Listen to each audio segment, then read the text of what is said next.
Good morning. Happy Saturday. First of all, thank you for the prayers. Jackie's committal service went really well yesterday. It was beautiful. And then we had this terrific lunch following the burial. And God has such an incredible way of showing himself that just you get these glimpses of God showing up, and it's so cool. So I'm sitting next to a guy that I don't know really. I met him once, but I don't know him. And before you know it, because we're sitting next to each other, we have this great conversation. He starts asking me things that I had mentioned that were meaningful to him. And before you know it, he's unloading on me his whole life. Tell me about just the brokenness in his marriage and fighting over custody of kids and tried to kill himself. I mean, like, we're really putting it out there. And then I find out he lives in Venice. He flew up for the funeral. And then I find out he's about 10 minutes from my place in Florida. And you talk about a divine appointment. And I know Jackie would be so proud. And it's such a testimony of God bringing beauty out of ashes. So in the midst of what was a hard day, it was a beautiful day because we got to honor a beautiful woman. We got to proclaim the hope of Christ, resurrection hope. And I got to make a new friend who hopefully God will use that friendship in the years to come. So anyway, thank you for praying. Now, I want to jump into chapter 16. I'm already a minute and a half into the video just telling you what happened to me yesterday. Chapter 16, quick things. There's a manager, and his boss is unhappy with him, and the boss is getting ready to fire him for underperformance. So the manager, in shrewdness, calls all the purveyors in and cuts deals. Hey, you owe 100,000 to my boss. I'll tell you what. I'll write down the amount owed to 80,000. But you and I are gonna have a little side deal. And he does this over and over to line his pocket for his own personal gain, taking property or taking money that's not his. And Jesus ironically says that's really shrewd. Like, that's really smart. He didn't say it's good. He just said it's really smart, because I understand how this world works. It's really interesting. So Jesus is speaking to them. Now, who are these people in the story? Well, the religious leaders are the managers. God is the owner of the business. And God, this is a story of impending judgment on the religious leaders. And they understand that that's what this story represents. And Jesus goes on to say other things another thing, just let me tell you about this. It's horrible when a man divorces his wife. And if you marry another woman who has been divorced, you cause her to commit adultery. And oh, by the way, people that chase after money, you got to make a choice. You're either going to worship the God of money, or you're going to make money your subservient to you, where you use money, but you're not ruled by money. You got to choose. You're either choosing to chase after God or chase after money. Wow. You can read this and say, God really has this particular hatred for divorce, and God really has particular hatred over earning money. And I think that would be misreading this text. Now, here's the hope, right? Some of us, 50% roughly, have suffered through divorce that have been married. And if you're a Christian and you've been divorced, you might read this and be so discouraged and think, I can't be a child of God because Jesus basically just condemned what I've done. I need you to hear this. Divorce is not the unforgivable sin, okay? And the reason Jesus highlights divorce in this text is, again, because of the particular audience to whom he is speaking. These religious leaders, they would, A, pass wives back and forth, hey, the sex is getting boring. Tell you what, you're gonna move on. I'm done with you. Give me a new wife.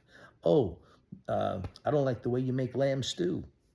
Or whatever, you whine a lot. You're a complainer. Next, literally, these women were being treated like commodities.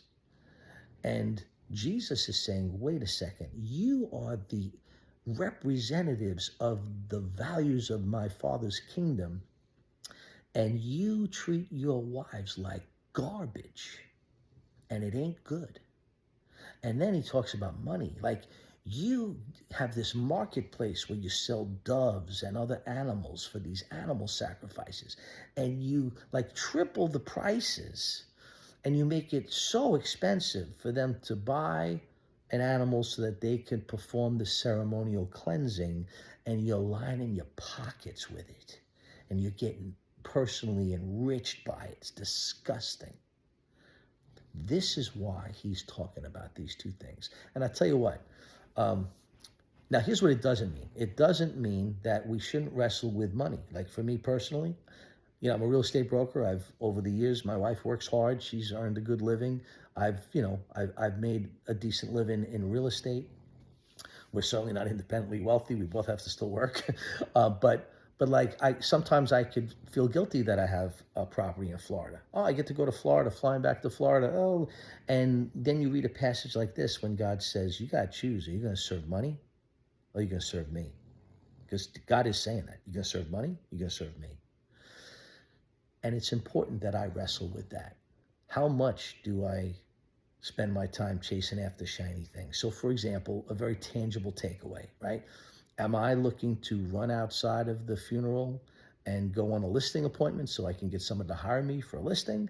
Or am I instead ready to go to lunch, sit with someone, and God opens up a door where I have an opportunity to speak into that person's life? And maybe those conversations, maybe with God's help, change that person forever into eternity. And this is the overall message of what Jesus is talking about when he says, you got to choose who you're going to serve. You're going to serve money, you're going to serve me. The message of the rich man and Lazarus, if you read it in the surface, it's really troubling. And if you're reading it like, oh, okay, so that means if I have money, if I'm comfortable in this life, then I go to hell.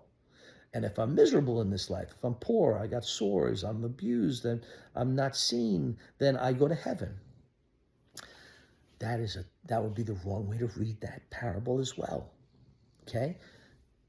The message of the parable is Jesus is saying you have one life to live. Live it wisely. See, the problem with the rich man wasn't that he was rich. It's that he was so self-consumed that he couldn't see Lazarus. I mean, it's more than he's greedy and he didn't want to give to help Lazarus. That's bad enough. It's like he didn't even see Lazarus.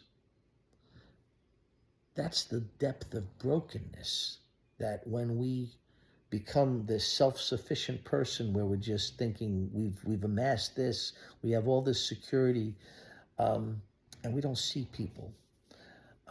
The religious leaders couldn't see people. They saw them as opportunities for exploitation.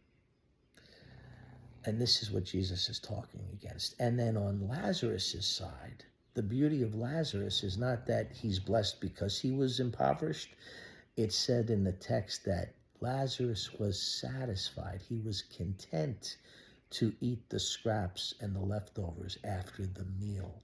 See, and it's in that contentment where Lazarus wasn't angry or bitter at God, that's the thing that God's going to honor and lift people up. So the message is, God's going to make us faithful in little things. And if we're faithful in those little things, he's going to give us bigger things.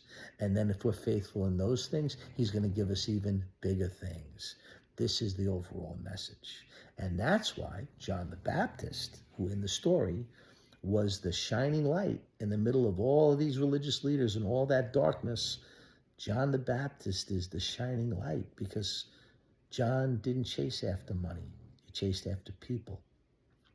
John knew that the future value, the value of the future life and investing in the kingdom of God was going to pay such greater dividends than feeding the flesh and being satisfied in this temporary life. So it's not a call against that divorce is the unforgivable sin. It's not a message about money is evil all the time, because in fact the Bible does say that a righteous man gives an inheritance to his children and his children's children. So you see throughout the Bible that working hard, being industrious, these are godly values. It's not that working is evil. It's not. It's where do we place these values in our heart? Are we chasing after that? Is our identity in how much money we have amassed? Or is our identity in this God who loves us and made us on purpose for a purpose? Hope that helps a bit. There's more that can be said. The last verse is intriguing. Jesus says, as the rich man cries out, "Let me go warn my family." And Jesus says, if they didn't believe Moses and the prophets, they wouldn't even believe if someone was raised from the dead and told them. And he's actually giving a picture of what's going to happen to him, right? So here we are 2,000 years later, and there's an empty tomb, and no one can explain where Jesus's body is. Jesus was raised from the dead. That's the gospel claim. And yet 2,000 years later, people still refuse to believe and receive the message. And that's Jesus prophesying that unfortunate reality. So wrestle with that. Make it a great day. I love you guys. Talk to you tomorrow.